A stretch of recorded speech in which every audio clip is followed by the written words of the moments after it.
Hey, how's it going, everybody? In today's video, we're going to have a little chat about secure containers in Escape from Tarkov and whether the bigger ones and, the really endgame ones such as the KAPPA container are actually worth going for, and what you should be going for if you're, a standard account player, whether you're an EOD player. At least in my opinion, what I think is worth doing and what's not worth doing. So let's have a quick chat about secure containers in Tarkov, just in case you're new to the game and you don't know what they are. So your secure container in Tarkov is a special container that is attached to your character that can be upgraded in size from a minimum of four single slots all the way up to the KAPPA container, which is 9 slots. Pretty sure the KAPPA container is 9 slots altogether. And what's so special about these containers and why they're so coveted and why people want them is because when you go into a raid, you can choose to remove, the KAPPA container is 12 slots, the Gamma container is 9. Sorry, I'm a troll. But the reason why they're so sought after is because when you go into a raid in Tarkov, whatever you find and you put into your secure container is yours until you remove it from your container. Even if you die, the item that is in your container will always come out with you to the stash. So it's basically a guaranteed way of making profit. And it's also a great way of securing items that you don't want to lose, but you want to bring into a raid with you, such as expensive medicines, expensive stims, expensive, surgery kits, and, things like docs cases, key bars, sick cases, all of which include all of your keys for the maps. And for those of you that don't know, keys for Tarkov can be quite expensive depending on which keys you're getting. For example, a set of lab key cards are worth upwards of like 100 million rubles for like an entire set. And you don't want to go to labs and then die with it and then immediately lose 100 million before you can even get to use the keys. Same thing with quest keys. If you put a quest key in your container, how much would it suck if every time you went to go do that quest and you spent 250,000 rubles on a key, every time you died, you had to go back, buy the key again, and then reattempt the quest. So this is why secure containers are sought after, and this is why there is a massive topic of discussion between players who have a standard edition and players who have the Edge of Darkness condition, or condition. I suppose it is a bit of a condition, but edition. And why a lot of standard players have the opinion that, Edge of Darkness is pay to win because you get a bigger container, which makes the game, quote unquote, easier for you. So I would just like to go over some of these things and have a quick little chat about the KAPPA container, because I'm currently like 200,000 XP away from getting my KAPPA container this wipe. And I just thought, let's maybe make a little video about it, what I think about it. So standard edition players in Tarkov start off the game with an alpha container, which is a little 2x2. It's a 4-slot container, and it can be relatively easily upgraded to the Epsilon container that you can get from Purport by completing the Punisher Part 6 questline. This is the biggest piece of advice I can give to any standard edition players out there. When you start doing your quests, the best thing you can do is try and get through Purport's questline as quickly as possible in order to secure your container. You will literally double the size of the space in your butthole for the Epsilon container, which is something that most people will get pretty much every wipe. And it's great. I used to use the Epsilon container before. It used to be meta back when you could put helmets in your container, because you could put 2 nice helmets into, your secure container, which was great. It was also meta for a while where you would put a tank battery in there and use that to train your strength, but people don't really seem to do that anymore. I will say that starting with the alpha container, bit of a bummer, because the most important things that we keep in our container is spare ammunition and meds. When you're using the alpha container, you can really only put a key bar in there, then maybe a 2x2 CMS kit, which is a surgery kit, and then maybe a stack of ammo, but then you're missing out on splints, extra heals, stimulants, and all that kind of stuff. That has kind of been alleviated a little bit with the stimulants case, because now if you have a standard account, you can have a key bar, a stim case, and then a CMS kit, which is pretty good, but you're not going to be able to keep extra ammo in your container, meaning you have to put your valuable ammo in your rig, where it will all be lost upon death, no matter what, because you don't get ammo back in insurance. So it's not that bad with the introduction of the injectors case. And you can get them, fairly easily from therapists. They're about 1 million rubles. And then you can find them in Marked Room as well, which isn't too bad. Then moving on from that, you want to upgrade straight away to the Epsilon container, which will let you basically put everything you want in there. A 1x3 slot surgery kit. You can put your sick case in there, your injectors case, and still have room for ammo and maybe a splint or something like that, which isn't too bad. And it should be pretty much achievable for, I would say, every player. It will just take, you know, time investment, and some of those Punisher quests are a bit of a pain in the ass, but they're definitely worth doing for that upgrade. Now, if you have a Gamma container, probably not much point in you rushing Punisher. I usually leave proposed quests until the end game, and then, you know, I'll get it when I get around to doing those quests before I'm level 42. So the biggest upgrade you can get is from the Alpha container straight to the Epsilon, and then you have, you know, probably 1,000-hour grind in order to get to your Kappa container. I say 1,000 hours. I'm genuinely not really even sure what the average time it takes to get the Kappa container. But if you go from Epsilon, your next step is the Kappa, unless you upgrade your edition to Edge of Darkness and get your Gamma container between then. And I just don't think that the time investment is worth what you get back for getting the Kappa container. Now, I have a few reasons why. The Epsilon container, for me, I could use that start to end of the wipe, no problem. Never even use the Gamma container. Doesn't bother me. I usually don't even put really, really expensive things in my container. Sometimes I'll leave them in my bag just for fun when we're playing Shoreline or whatever map, depending on how much money we have. And a lot of players seem to be under the impression that if you have a smaller container, you can't make money and you can't, you know, you're at a massive disadvantage to other players. I kind of call bullshit on this a little bit, because a lot of people are saying you can just put quest items in there. Since the changes to how questing works and the fact that the items need to be found in raid, it doesn't even matter, because if you die, you're going to lose the item anyway. Even if the items are in your secure container and you die, they're still losing the found in raid tag, and then you just have to vendor the items. They're completely useless to you otherwise.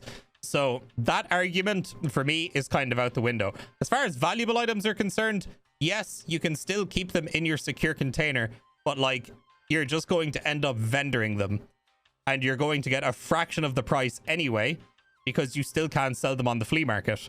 So most of the time, you might as well have just lost it and just kept your, you know, your better meds or whatever else you had in your container anyway. But Kappa container is something I've been thinking about a lot recently. I remember at the very start of this wipe, I got a question from somebody who was like, dude, what are you going to do now that you're going to lose your Kappa container when the wipe is tomorrow? And I was like, what do you mean? And he was like, you're going to lose your super OP secure container. I was like, dude, it's not overpowered at all. The only thing I do with my Kappa container is I keep it the very same as my Gamma, except I leave 3 free slots in it so I can put a Tetris or whatever in there, or maybe like Gamma some extra good ammo that I get off somebody that I've killed. And to be honest with you, by the time you're level 62, guys, your secure container should probably not really be an issue for you. You could probably, you know, go without it, considering the amount of loot and the amount of money and the amount of gear you've probably stocked up by the time you're level 62. Because if you've played the game enough to hit that high a level, you probably don't really need your container. Your container is just more of a, I have nice things in here that I can use in the middle of a fight to make, you know, to make life easier for me. Or I can just keep my meds in here and save a little bit of money every raid. Because I think some people are under the illusion that the Kappa container somehow makes you a better player, or will it make the game like infinitely easier. It definitely doesn't, and I don't really understand why it has that, you know, air about it. Like, a lot of people seem to think the bigger your secure container is, you know, the bigger your dick is and the better you are at the game, but that's absolutely not the case. But one thing I did want to go over in this is getting the Kappa container is a massive pain in the ass. Not only do you have to complete every quest in the game pretty much, but you also have to hit level 62, which, for me, I play Tarkov pretty much every single day, and I'm only about to get my container, like, maybe today. I haven't really been, you know, grinding it out really fast, but I'd also like to think that I've leveled up a lot faster than, you know, probably 95% of the community, just because I play the game every day. And I would love to see some kind of rework to where we can get the Kappa container easier, because I don't think it's a great reward for hitting level 62 and completing all your quests. Because, as I was saying earlier, by the time you get your Kappa container, it almost feels useless to you because you're already loaded. It's just like, it's almost like going to a rich person's house and giving them $1 million when they're a billionaire. I would love to see a special quest line open up once you complete all your quests that you get from Fence, that has you go, I don't know, do a bunch of end game tasks or something like that. And then by the time you hit the end of his quest line, you get the Kappa container. And it doesn't require you grinding all the way to level 62. Because I think the level 62 thing is just like an arbitrary number that they just kind of slapped on it. And it just doesn't really feel fun to like grind out XP in Tarkov. A lot of people who got their Kappa containers in like, you know, the first month of the wipe, all they did was rush through all their quests and then go play Lighthouse for days at a time, just farming rogues over and over and over and over and over again so they could get a bunch of XP. Because that was the quickest way to get XP back then. Because at the time, I think Labs was like infested with cheaters, so rogues were like the next best thing. So you just go Lighthouse over and over, kill the rogues, don't even loot them, just extract in, over, in, over, in, over, in, over. Just over and over and over and over again. That sounds really boring. Now, do we have to do shit like that? Absolutely not. We definitely don't have to do stuff like that. You can definitely take it slower and you can definitely, you know, acquire it by other means, but that's the fastest way of doing it. Same way with, you know, killing scab bosses gets you a ton of XP, killing raiders gives you a ton of XP, PvPing on labs all the time and, you know, surviving a bunch of labs raids and killing a bunch of players and, you know, killing a bunch of raiders and grabbing loot. Yes, you know, that's obviously going to net you a lot more XP than just doing your standard customs raids, where you kill a couple of scavs, maybe a player, and you get, you know, 3,000 or 4,000 XP every time you get in and out. But I really, really hate the idea of like grinding out shitloads of XP in a game like Tarkov, because it encourages you to do stuff. It almost feels like you shouldn't really be able to do in a game like this, where you just run in, you target farm X amount of bosses and shit, and then, you know, you move on. I was talking to Jesse and Geeks about this. I'm pretty sure one of them made this suggestion. I don't remember who it was, or maybe it was somebody in chat, but I forget. But we were talking about the killing Killa 100 times thing and how boring that is, because you just have to run interchange for literal weeks over and over and over again, just praying that you would find him in order to unlock his cosmetic. And then somebody made the suggestion of, what if you go to interchange, but you go dressed as Killa with an RPK, the Killa helmet, the Killa vest, and you have to kill 100 PMCs inside the mall, and that's what unlocked the Killa tracksuit. And I thought, that's an incredible idea. That's so much fucking better than killing the boss 100 times. That makes so much more sense. It's like you become an honorary Killa and he awards you the shirt. You know what I mean? And that sounds amazing. So what if, you know, Fence gave you a task instead, or a series of tasks, where by the end of it, he gives you something that would make your asshole wider, you know, and you attach it to your gamma container, you get a little animation of your butthole widening, and that would be great. There you go, easy clap, job done. You've got your Kappa now, rather than having to mindlessly grind up to level 62. Now, I know that a lot of people are going to comment on this and say, hey, well, you know, this isn't the end game for EFT yet, and it's probably going to change. And I'm just talking about for the time being, because next wipe, if it's the same thing again, I'm going to be a little disappointed. I would love something a little bit more unique, especially being able to get it much earlier on. So for the people that want to hardcore grind it out, just as, you know, like a challenge in the early game, you can go and do that without having to grind out a shitload of rogues. I hate the current acquisition method for it. I like the idea of finding all the streamer items. I think that's still a cool idea. I don't mind that. It's like a big treasure hunt. But I would love if there was more to it. I think there's massive room for improvement. I think that quest line could be made something, could be turned into something really cool for like the community to do and everybody to talk about.